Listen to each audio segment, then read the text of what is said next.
بسم اللہ الرحمن الرحیم الحمدللہ رب العالمین وصلی اللہ علی محمد وآلہ الطاہرین۔ موضوع گفتگو حنوط میت۔ حنوط ایک ایسا عمل ہے کہ جو واجب ہے، اور یہ عمل کیا ہے اس سے پہلے بتایا جائے، یعنی کافور پیس کے میت کے جسم کے بعض حصوں پہ لگانا ہے، اس عمل کو کہا جاتا ہے حنوط میت۔ لفظ حنوط بعض دفعہ استعمال ہوتا ہے میت کو پریزرو کرنے کے لیے۔ مثال کے طور پہ جو ممیز ہیں مصر میں، ان کے لیے جو عربی میں اور فارسی میں اور اردو میں لفظ استعمال ہوتا ہے وہ ہے کہ ان میتوں کو حنوط کیا گیا ہے۔ وہ حنوط بالکل الگ چیز ہے، اس کا اس بحث سے کوئی تعلق نہیں ہے۔ یہاں پر حنوط کے معنی ہے کہ سجدے کے اعضاء پر کافور کا ملا جانا، یہ واجب ہے۔ سجدے کے اعضاء کتنے ہیں؟ سجدے کے اعضاء ہیں 7۔ نمبر 1 پیشانی، 2 عدد ہاتھ کی ہتھیلیاں، 2 عدد گھٹنے، اور پاؤں کے انگوٹھوں کے یہ سرے، یہ ہیں مقام سجدہ، یہ ہیں 7۔ ان 7 اعضاء پر کافور لگانا واجب ہے، اور اسی عمل کو کہا جاتا ہے کہ حنوط واجب ہے۔ کافور کی شرط یہ ہے کہ کافور غصبی نہ ہو، حلال مال سے لیا گیا ہو، اسے پیسا جائے، اور اتنا پرانا نہ ہو کہ اس کی خوشبو ختم ہو چکی ہو۔ بس ایسے کافور کو پیسنا بہتر ہے ہاتھ کے ذریعے سے، اور مکروہ ہے کسی ہامن وغیرہ کے ذریعے سے، یا ہامن دستے میں یا گرائنڈر میں ہاتھ سے پیسا جائے اس طرح سے، تو یہ عمل بہتر ہے۔ لیکن اگر کوئی پیس لے ہامن دستے سے یا کسی اور چیز سے تو کوئی حرج نہیں ہے، لیکن بہتر ہے کہ ہاتھ سے پیسا جائے۔ اور پیسنے کے بعد پیشانی پہ ملا جائے۔ کس طرح سے ملا جائے؟ مثال کے طور پہ ایسے لے کے مل دیا جائے، یہ بھی کافی ہے، اور اگر اس طرح سے ہتھیلی سے ملا جائے تو یہ بہتر عمل ہے۔ اس کے بعد اس طرح سے ہتھیلیوں پہ کافور ملا جائے دونوں، پھر گھٹنوں پہ ملا جائے، اور پاؤں کے انگوٹھے پہ ملا جائے، پاؤں کے انگوٹھے کے اس طرح اس سرے پہ جو زمین سے لگتا ہے۔ مستحب ہے کہ حنوط کے لیے جو کافور استعمال ہو رہا ہے اس میں کچھ مقدار خاک شفا کی ڈالی جائے، لیکن اس خاک شفا والے کافور کو فقط پیشانی اور ہتھیلیوں کے لیے استعمال کیا جائے، کیونکہ خاک شفا والے اس کافور کو گھٹنے اور پاؤں پہ استعمال کرنا قطعاً مناسب نہیں اور توہین ہے۔ یہ تو ہیں واجب حصے۔ مستحب ہے کہ کافور کا کچھ حصہ، یعنی کچھ کافور لے کے اس طرح سے ناک پہ ملا جائے، اس حصے پہ، کیونکہ یہ وہ جگہ ہے کہ جو سجدے میں رکھنا مستحب ہے، لہٰذا اس پہ بھی کافور ملا جائے، یعنی اسے بھی حنوط کیا جائے تو بہتر ہے۔ اسی طریقے سے مراجع اعظام نے جو روایات سے نتیجہ نکالا کہ یہ تو وہ چیزیں ہیں جو واجب ہیں اور ناک کا حصہ ہے مستحب، لیکن ہر وہ جگہ کہ جہاں بدبو ہے یا ہر جوڑ پہ بھی کافور کا ملنا بہتر عمل ہے۔ مثال کے طور پہ شرمگاہ پہ کچھ کافور ڈال دیا جائے، اسی طرح سے بغلوں میں ڈال دیا جائے، اور جوڑوں پہ لگایا جائے کہ جو حصے عام طور پر بند رہتے ہیں اور جن میں عموماً بدبو ہو جاتی ہے، ان حصوں پہ بھی کافور کو ملا جائے تو یہ عمل بہتر ہے۔ پورے جسم پہ کافور ملنا صحیح نہیں ہے، البتہ حرام بھی نہیں ہے، لیکن یہ عمل مناسب نہیں ہے۔ اسی طریقے سے مشک یا عنبر یا کسی اور خوشبو کے ذریعے سے حنوط دینا مکروہ عمل ہے۔ آیا ان خوشبوؤں کو استعمال کیا جا سکتا ہے؟ تو کہا جائے گا استعمال کر لیں، یہ عمل حرام نہیں ہے لیکن مکروہ ہے، لیکن حنوط کے لیے واجب ہے کہ وہ کافور کے ذریعے سے ہو۔ اگر مشک کے ذریعے سے یا عنبر کے ذریعے سے یا کسی اور خوشبو کے ذریعے سے حنوط کیا جائے تو وہ کافی نہیں ہوگا، یعنی واجب پر عمل نہیں ہو سکے گا۔ اب اس جانب توجہ رہے کہ یہ حنوط ہر میت کے لیے ضروری ہے، چاہے وہ بالغ ہو، نابالغ ہو، مرد ہو، عورت ہو۔ اور اسی طریقے سے ایک موضوع کی جانب توجہ رہے کہ جتنے احکام ہم نے بیان کیے یہ ہر مسلمان کے لیے ضروری ہیں، اور جب کہا جائے مسلمان تو اس میں مرد بھی شامل ہیں، خواتین بھی شامل ہیں، حتیٰ خنثی بھی شامل ہیں کہ جنہیں عام طور پہ ہمارے معاشرے میں کہا جاتا ہے تیسری جنس یا خواجہ سرا۔ ایسا نہیں ہے کہ خواجہ سرا کی اگر میت ہے تو اس کو دفن نہ کیا جائے یا اس کا غسل و کفن انجام نہ دیا جائے۔ اگر وہ مسلمان ہے بے شک خواجہ سرا ہے، اس کے بھی یہی احکام ہیں اور واجب ہے۔ اب یہاں پر ایک گفتگو بعد میں دوبارہ ہم انشاءاللہ بیان کریں گے پریکٹیکل کے وقت کہ خواتین کے لیے تو ضروری ہے کہ خواتین غسل دیں، مرد کے لیے ضروری ہے کہ مرد غسل دیں، بس خواجہ سرا کو کون غسل دے؟ تو اس جانب توجہ رہے کہ خواجہ سرا یا اس قسم کے افراد 3 اقسام کے ہیں۔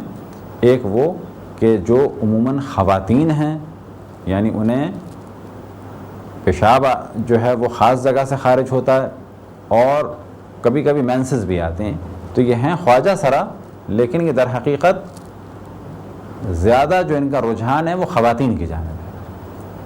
کچھ وہ خواجہ سرا ہیں کہ جو ہیں خواجہ سرا لیکن انہیں احتلام بھی ہوتا ہے اور ان کے پیشاب کی خاص کیفیت ہے مردوں والی۔ تو وہ خواجہ سرا کے جو خواتین کی جانب مائل ہیں تو وہ در حقیقت خواتین کے حکم میں، ان کے احکام بھی خواتین کے ہیں، انہیں غسل بھی خواتین دیں گی۔ اور وہ خواجہ سرا کہ جو مردوں کے احکام رکھتے ہیں انہیں غسل مرد دیں گے۔ اور تیسری قسم ہے خنثی مشکلہ، یعنی ایسا خنثی یا ایسا خواجہ سرا کہ جس کے بارے میں یہ تحقیق بالکل مشکل ہو یا ناممکن ہو چکی ہو کہ یہ مرد ہے یا عورت ہے۔ البتہ آج کے دور میں الٹرا ساؤنڈ کے ذریعے سے معلوم کیا جا سکتا ہے کہ یہ کون سی قسم میں سے ہے، لیکن فرض کریں کہ اگر معلوم نہیں ہو پا رہا تو ایسی صورت میں اسے غسل دیا جائے گا لباس پہنے ہوئے۔ بس یہ ایک توجہ ہم نے دلائی کہ جب بھی کہا جائے میت مسلمان کی تو اس میں مرد بھی شامل ہیں، عورتیں بھی شامل ہیں اور حتیٰ یہ خواجہ سرا بھی شامل ہیں۔ حنوط کے بارے میں ایک اور موضوع کی جانب توجہ رہے کہ حنوط واجب ہے لیکن اس میں قصد قربت واجب نہیں ہے۔ قصد قربت واجب نہیں ہے سے کیا مراد؟ یعنی اس کام کو ایک نابالغ بھی انجام دے سکتا ہے۔ فرض کریں کہ ہم نے غسل دے دیا، غسل دینے کے بعد ایک نابالغ بچہ تھا، اس نے اس کام کو انجام دے دیا تو کہا جائے گا حنوط ہو جائے کافی ہے قصد قربت، یا یہ کہ ایک بالغ اس کام کو قربتاً الی اللہ انجام دے یہ ضروری نہیں ہے۔ حنوط ہو گیا، یہ کام ایک بچے نے بھی انجام دے دیا تو کافی ہے۔ اب ایک سوال ذہن میں آ سکتا ہے کہ حنوط کب کیا جائے، اور مستحب ہے کہ حنوط کفن سے پہلے انجام دیا جائے۔ اگر حنوط کے بعد کچھ مقدار میں کافور بچے تو مستحب ہے اس کافور کو سینے پہ چھڑک دیا جائے۔ اگر کافور نہ ہو تو حنوط ساقط ہو جائے گا۔ اسی طریقے سے کافور ہے لیکن وہ غصبی ہے تو ایسی صورت میں بھی چوری کا کافور یا بغیر اجازت کے کافور کا استعمال کرنا جائز نہیں ہوگا۔ بس اگر کافور ہے اور غصبی ہے تو حنوط ساقط ہو جائے گا، کیونکہ حنوط کے لیے کافور کی شرط یہ ہے کہ وہ غصبی نہ ہو۔ وہ خواتین جو عدت میں ہیں، اور عدت میں خواتین کے لیے خوشبو استعمال کرنا جائز نہیں ہے، اگر وہ عدت میں مر جائیں تو کیا انہیں حنوط دیا جائے؟ کیا انہیں کافور کے پانی سے غسل دیا جائے؟ تو جواب یہ ہے کہ عدت میں ان کے لیے خوشبو کا استعمال کرنا جائز نہیں، لیکن حنوط ان کا واجب ہوگا۔ اگر کوئی شخص محرم ہو اور طواف سے پہلے اس کی موت واقع ہو جائے تو اسے حنوط نہیں دیا جائے گا، اور اگر طواف کے بعد اس کی موت واقع ہو تو اسے حنوط دیا جائے گا۔ حنوط شروع کیا جائے گا پیشانی سے، اور پیشانی کے بعد واجب نہیں ہے کہ ہاتھ کا حنوط ہو، اگر ہاتھ کا حنوط ہو تو بہتر ہے، اس کے بعد گھٹنوں کا، اس کے بعد انگوٹھے کے سرے کا، لیکن پیشانی کے حنوط کے بعد اختیار ہے کہ کسی بھی حصے کا حنوط کر دیا جائے۔ ایک سوال یہ پیدا ہوتا ہے اگر حنوط بہت ہی مختصر سا ہے، ایک یہاں غلط ہے، ایک سوال یہ پیدا ہوتا ہے کہ اگر کافور بہت ہی مختصر سا ہے تو کیا کیا جائے؟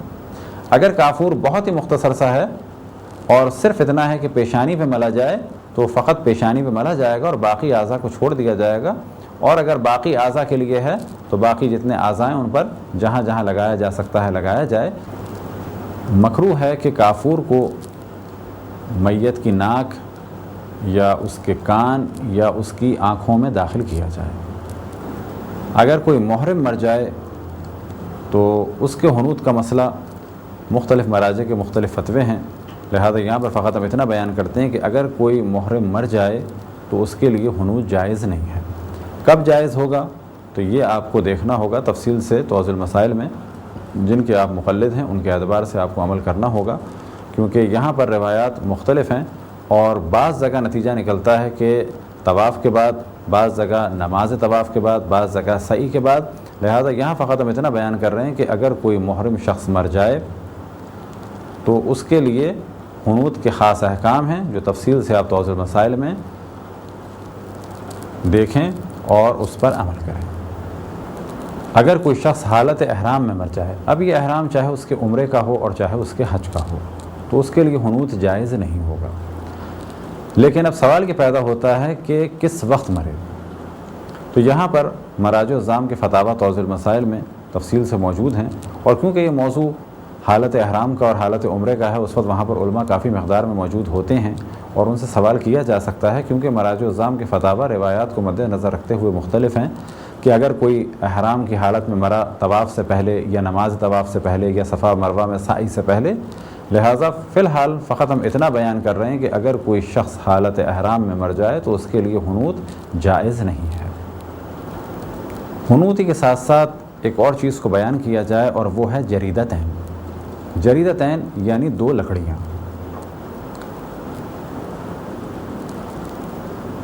یہ دو لکڑیاں کیسی ہیں اور ان کا ہدف کیا ہے؟ تو روایات شیعہ اور سنی میں ایک موضوع ہے کہ رسول اللہ صلی اللہ علیہ وسلم ایک دفعہ قبر کے پاس سے گزر رہے تھے، تو آپ نے فرمایا کہ صاحب قبر کو عذاب ہو رہا ہے، لہٰذا آپ نے دو لکڑیاں منگائیں اور انہیں بیچ میں سے چیر کے ایک جانب لگا دی، سر کی جانب، ایک پاؤں کی جانب، اور فرمایا کہ جب تک یہ تر و تازہ ہیں یہ عذاب سے محفوظ رہے گا۔